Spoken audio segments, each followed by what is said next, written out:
दोस्तों नमस्कार। एक कदम आगे में आप सभी का हार्दिक स्वागत है।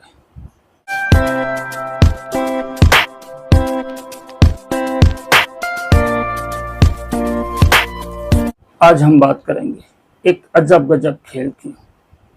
खेल झूठे भौकाल का, खेल बकलोली का। ये कोई सामान्य खेल नहीं, बल्कि इज्जत दो और इज्जत लो का खेल है। एक खेल नोबेल प्राइज का। दो किरदार, नरेंद्र मोदी और ट्रंप। पूरी दुनिया हैरान, परेशान, दुनिया भर में फजीहत, निराशा और डर। पूरा खेल बताऊंगा, इत्मीनान के साथ बताऊंगा। कब और कौन कहां मात खा गया और क्यों। बस बने रहिएगा वीडियो के अंत तक। दोस्तों, इस पूरे खेल को समझने के लिए थोड़ा सा पीछे चलते हैं। दरअसल ये खेल शुरू हुआ ऑपरेशन सिंदूर के समय। हमारे मोदी जी के नसों में सिंदूर खोलने लगा। हमारी सेना सीमा पर कहर ढाने लगी।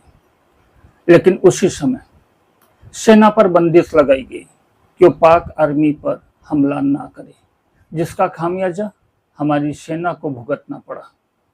दूसरी तरफ हमारे जयचंद ने पाकिस्तान को आगाह कर दिया हमला कब होगा और कहां होगा। परिणाम, आतंकी भाग निकले। दूसरी तरफ ट्रंप ने बिजनेस की धमकी दी या बिजनेसमैन के नाम को लेकर धमकी दी, पता नहीं, पर सीज फायर हो गया। परिणाम, एक बार फिर से देश में निराशा की लहर दौड़ने लगी और दूसरी तरफ ट्रंप कटी पतंग की तरह आसमान में उड़ने लगा। हाल ही में एक खबर आई कि 57 कंट्रीज न सिर्फ हमारे विरोध में खड़े हुए हैं, बल्कि उन लोगों ने हमें आदेश दिया है कि जल्द से जल्द सिंधु समझौता लागू किया जाए। सिर्फ इतना ही नहीं, उन्होंने जम्मू कश्मीर को पाक का हिस्सा माना और हमारे विश्वगुरु चेहरा ढककर बैठ गए। परंतु हम देशवासियों का खून खोलता है, उन देशों के लिए खोलता है जो हमारे देश की संप्रभुता का सम्मान नहीं करते।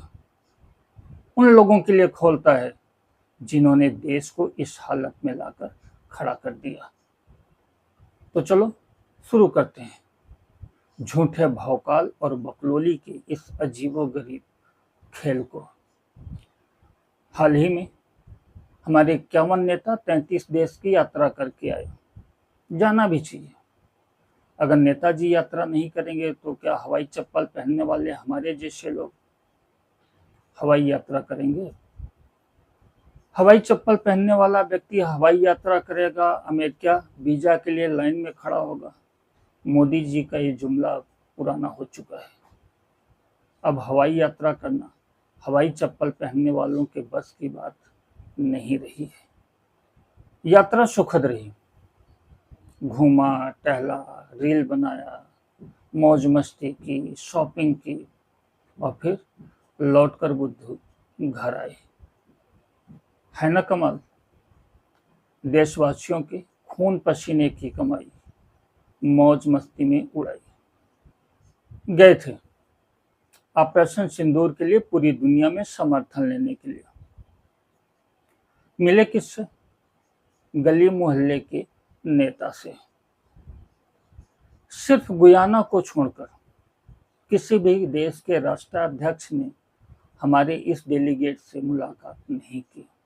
नेताजी लौट कर आए, बड़ी बड़ी बात की, हमें गुमराह किया।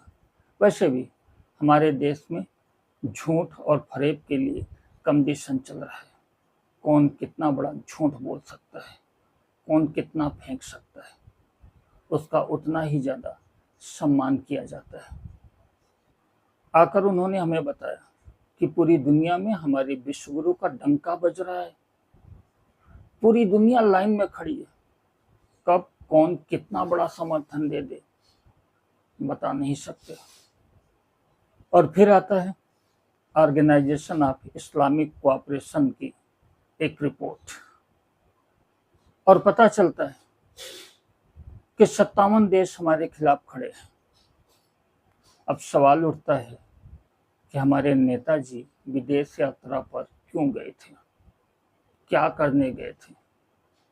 क्या रील बनाने गए थे, मौज मस्ती करने गए थे, जनता के खून पसीने की कमाई धुआं में उड़ाने गए थे? कसूरवार कौन है? नेताओं की टोली जो विदेश में जाकर जलसा कर वापस आ गई, या फिर हमारे पीएम जो 150 देशों की यात्रा करने के बाद ही एक भी देश का समर्थन हासिल नहीं कर सके? नहीं, बिल्कुल नहीं। कसूरवार हम और आप हैं। हमने इन्हें अपना नेता बनाया है। भारत को धमकी देकर इन केन प्रकार ने सीज फायर पर मजबूर करने वाले ट्रंप को लगा कि एकाक युद्ध और रुकवा दूं तो शांति का नोबेल प्राइज मेरा होगा। रूस और यूक्रेन का युद्ध रुकवा देना इनके बस की बात नहीं थी। हर कोई मोदी नहीं होता ना, फिर कौन सा युद्ध रुकवाते? इसलिए इन्होंने इजराइल और ईरान के बीच युद्ध करवा दिया। इनके कहने पर इजराइल ने युद्ध की शुरुआत तो कर दी, लेकिन युद्ध के पहले ही दिन से इजराइल की हालत खस्ता हो गई। कहाँ सेंट्रल ईस्ट एशिया में इजराइल दादा बनकर घूम रहा था, और कहाँ अब उसे अपनी इज्जत बचाने के लाले पड़ गए। ईरान कुछ भी सुनने के लिए तैयार नहीं था। वहां राष्ट्र ही सर्वोपरि है। वहां कोई भी नेता राष्ट्र से बड़ा नहीं होता। वहां कोई विश्वगुरु नहीं है। वहां कोई नॉन बायोलॉजिकल नहीं है। दूसरी तरफ इजराइल ट्रंप के दरबार में त्राहिमाम कर रहा था। ट्रंप को लगा कि अच्छा अवसर है। बस क्या था, ईरान को धमकाने के लिए और इजराइल को खुश करने के लिए ईरान के बंद पड़े न्यूक्लियर रिएक्टर पर हमला कर दिया। ट्रंप का सोचना था कि ईरान इससे डर जाएगा और इजराइल तो पहले से ही डरा पड़ा है। युद्ध विराम करवा करके नोबेल प्राइज का हकदार बन जाऊंगा। लेकिन दांव उल्टा पड़ा। नोबेल प्राइज तो बहुत दूर की बात थी। प्रेसिडेंट की कुर्सी बचा पाना भी उनके लिए बहुत मुश्किल दिखाई दे रहा था। ट्रंप अपने ही देश में बहुत बुरी तरह से फंस गए। टोपीबाज की टोपी टपक पड़ी।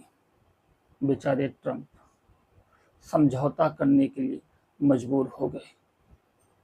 पहले कतर मिलिट्री बेस से अपनी सेना हटाई और फिर ईरान से उस मिलिट्री बेस पर हमला करवाया, और फिर बोले, मैंने तुम्हारी इज्जत उछाली थी और अब तुमने मेरी इज्जत उछाल दी, हिसाब बराबर।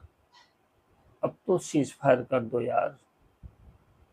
अब तो तुम सिर्फ अपने देशवासियों को ही नहीं, पूरी दुनिया को बता सकते हो कि तुमने अमेरिका पर हमला किया, अमेरिका की आर्मी पर। 30 अरब डॉलर की लालच दी, व्यापार पर लगे सभी प्रतिबंध को हटाने की बात कही। फिर भी ईरान ने ट्रंप की एक बात नहीं सुनी और कर दी ट्रंप की इंटरनेशनल बेइज्जती। दोस्तों, बड़ी मुश्किल से कतर के प्रयास के बाद सीज फायर तो हुआ, लेकिन ईरान की शर्तों पर। खबर तो ये भी है कि ईरान को समर्पित कई क्षेत्रीय ताकतों ने भी उस रात अमेरिका के कई आर्मी कैंप पर हमला किया, लेकिन शांति का ढोंग रचने वाला अमेरिका युद्ध से बाहर निकलना चाहता था। इसलिए अपमान का ये घूंट भी वो पी गया। इधर हमारे मोदी जी की नसों में खोलने वाला सिंदूर ठंडा पड़ गया। उधर ट्रंप की बकलोली पर लगाम लग गया। दोस्तों, हम उम्मीद करते हैं कि नोबेल प्राइज के लिए अब कोई दूसरा या तीसरा युद्ध नहीं थोपा जाएगा। वैसे भी मोदी साहब और ट्रंप के अंदर बहुत सारी समानताएं हैं। दोनों लंबी लंबी छोड़ते हैं, लंबा लंबा फेंकते हैं। दोनों अपने मुंह मियां मिट्ठू बनते हैं। जुमला फेंकने में दोनों को महारत हासिल है और साथ ही साथ पतली गली से निकल जाना इन्हें बखूबी आता है। जाने क्यों ट्रंप की बूढ़ी शरीर में एक छोटा बच्चा नजर आता है और हमारे मोदी जी नेता कम रंगमंच के सधे हुए कलाकार नजर आते हैं। दोस्तों, इस खेल से न सिर्फ भारतवासियों के इच्छाओं का दमन हुआ, उनका अपमान हुआ, उन्हें निराशा हाथ लगी, बल्कि पूरे विश्व को विश्व युद्ध के मुहाने पर लाकर खड़ा कर दिया। अब आप बताइएगा, क्या ये उचित था? खैर, इस वीडियो में सिर्फ इतना ही। आप लोग वीडियो को लाइक करें, शेयर करें और चैनल को सब्सक्राइब करें। इसी निवेदन के साथ जय हिंद, जय भारत।